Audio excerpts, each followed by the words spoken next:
और अब बिहार की बात करेंगे, जहां पर गंगा नदी ने रौद्र रूप ले लिया है। नदी से सटे जो भी जिले हैं वहां बाढ़ से त्राहिमाम मचा हुआ है।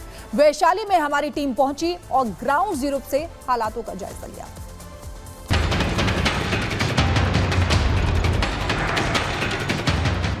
बरसात का मौसम खत्म होने को आया है, लेकिन बाढ़ से लोगों की परेशानियां मुसलसल जारी हैं। जिसकी सबसे ज्यादा मार इस वक्त बिहार झेल रहा है, जहां पड़ोसी उत्तर प्रदेश और नेपाल में भारी बारिश के चलते गंगा नदी उफान पर है, जिसके चलते बिहार के करीब दर्जन भर जिले के 12.5 लाख लोगों का जीवन बुरी तरह प्रभावित है। आलम यह है कि क्या घर, खेत खलियान, मैदान और क्या चौक चौबारा और बाजार उफनती गंगा के रास्ते में जो भी आया वो जलमग्न हो गया। बाढ़ से बेहाल बिहार के गांव और वहां रहने वाले लोगों की दिक्कतों को करीब से जानने के लिए रिपब्लिक भारत की टीम ने सीधे ग्राउंड पर पहुंचकर हालातों का जायजा लिया। बिहार में बाढ़ से हाल बेहाल, घर हुए जलमग्न, टापू बने गांव। बाढ़ग्रस्त इलाकों में पहुंचा रिपब्लिक भारत।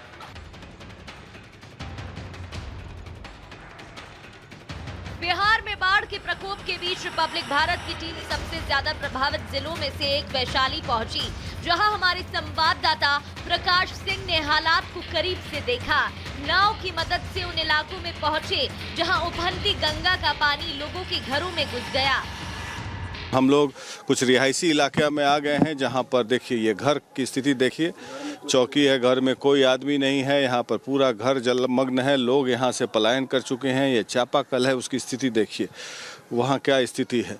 और ये पूरा रिहायशी इलाका है जिसमें कि पूरा जलमग्न हो गया है।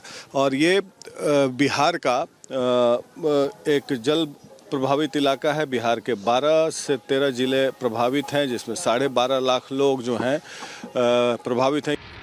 इस बीच रिपब्लिक की टीम ने लोगों से बात कर उनकी परेशानियों को समझने की कोशिश की। ये सामने दोनों तरफ से पानी है सर, एकदम पानी है, पूरा खाने पीने जानवर पूरा देखिए, घर जो पूरा सब डूबा, पूरा एकदम जो देखिए आ रहा है हेल के, नैया से जाना आना सब आ रहा है। खाने पीने का कोई व्यवस्था नहीं है, खाए के नहीं उपाय है सर, सब कुछ देखे बर्बाद हो गया। परेशानी तो बहुत है, बच्चा लेके, लड़का बच्चा लेके बहुत परेशान है। बहुत दिक्कत है, भूसा तो ले गए हैं, कुछ वही खाना खा रहे हैं आज 5-6 दिन से। सर खाना हम लोग तो खा रहे हैं, जो मतलब चावल खा रहा है, कोरोना फिर आ जाएगा। गेहूं मकई सब रखे हुए हैं, बाकी निकालने का व्यवस्था नहीं हो, इसी में सब सड़ जाएगा सब, पूरा घर में बच्चा लोग भी सब इसी में देखें। वेलकम बैक रिपब्लिक भारत, आप देख रहे हैं। सीधा आपको उत्तर प्रदेश के गाजीपुर से एक बड़ी खबर बताते हैं, जहां पर 1 लाख का इनामी बदमाश था वो ढेर हो गया। आपको बता दें कि उस पर कई आरोप थे। यहाँ पर खबर ये भी मिल रही थी कि ट्रेन के दौरान तस्करी कर रहा था, इसी बीच उसने कुछ किया था जिसको लेकर बिल्कुल आपको बता दें कि शराब तस्करी के दौरान 2 आरपीएफ जवानों की हत्या कर दी थी। यूपी एसटीएफ की नोएडा यूनिट और गाजीपुर पुलिस के संयुक्त ऑपरेशन में इसको ढेर किया गया है। इस पर अपहरण, मारपीट, तस्करी समेत कई मामलों में इसकी तलाश थी इस बदमाश की, और इसको ढेर कर दिया गया है। यूपी के गाजीपुर में 1 लाख का इनामी बदमाश मोहम्मद जाहिद ढेर हुआ है। जाहिद पर आरोप था कि ट्रेन से शराब तस्करी के दौरान 2 आरपीएफ जवानों की इसने हत्या कर दी थी, और इससे पहले भी आपको बता दें कि अपहरण, मारपीट और शराब तस्करी कर चुका था। 2 तस्वीरें भी आपको दिखा रहे हैं। जैसा कि आप सभी को ज्ञात है कि 19-20 अगस्त की रात को एक बाड़मेर गुवाहाटी एक्सप्रेस में एक घटना हुई थी, जिसमें कुछ शराब तस्करों ने बहुत ही नृशंस तरीके से रेलवे प्रोटेक्शन फोर्स के 2 जवान थे, प्रमोद और जावेद, दोनों की हत्या करके उनके शव रेलवे ट्रैक पर फेंक दिए थे।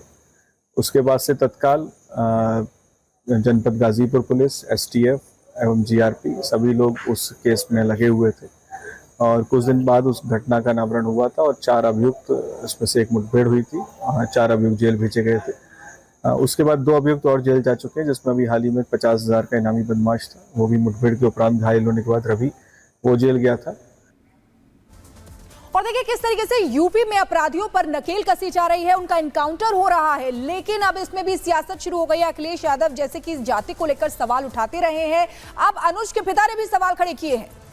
बिल्कुल आप सही कह रही हैं और अनुज के पिता ने साफ तौर पर कहा कि अब अखिलेश यादव को चैन आ जाएगा क्योंकि एक ठाकुर के बेटे की भी मौत हुई है। लेकिन आपको बताते हैं कि मामला पूरा क्या था और किसकी तरफ से क्या कुछ कहा जा रहा है।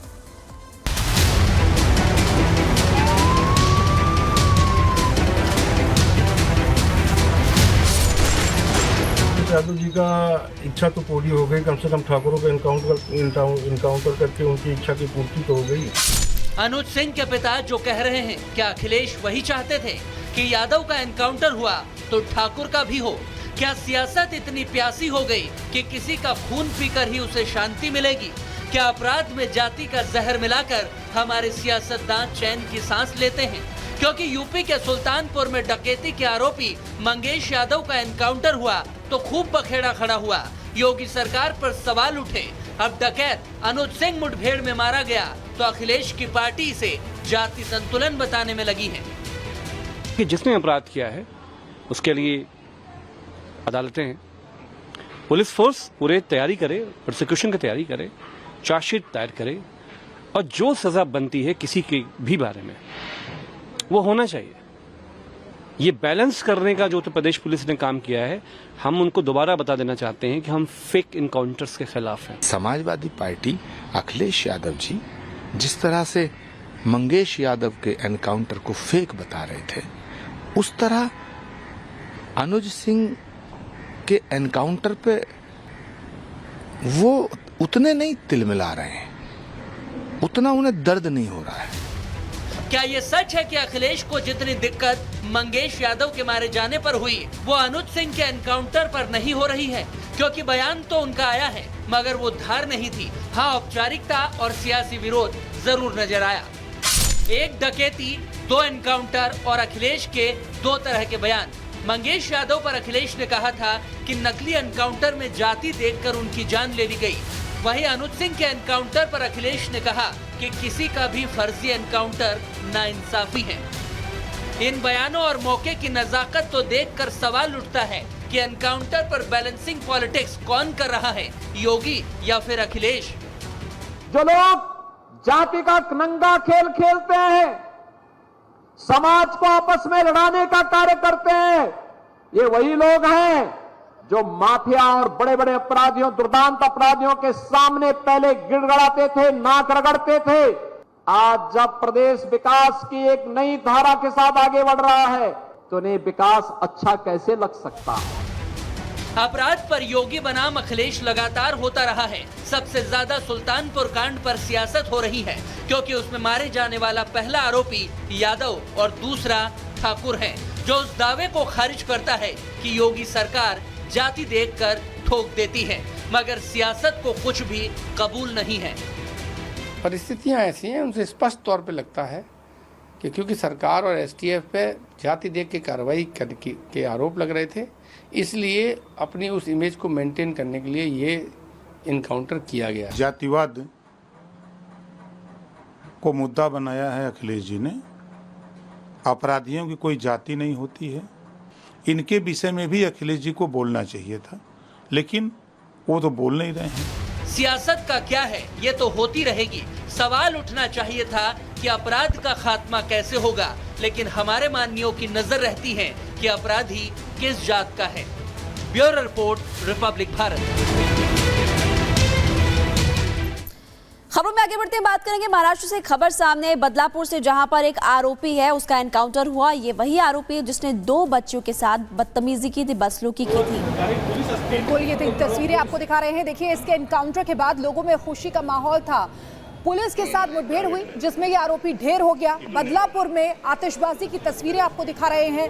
लोगों ने वहां पर मिठाइयां भी बांटी है आरोपी के एनकाउंटर पर। एक रिपोर्ट इसी से जुड़ी आपको दिखाते हैं।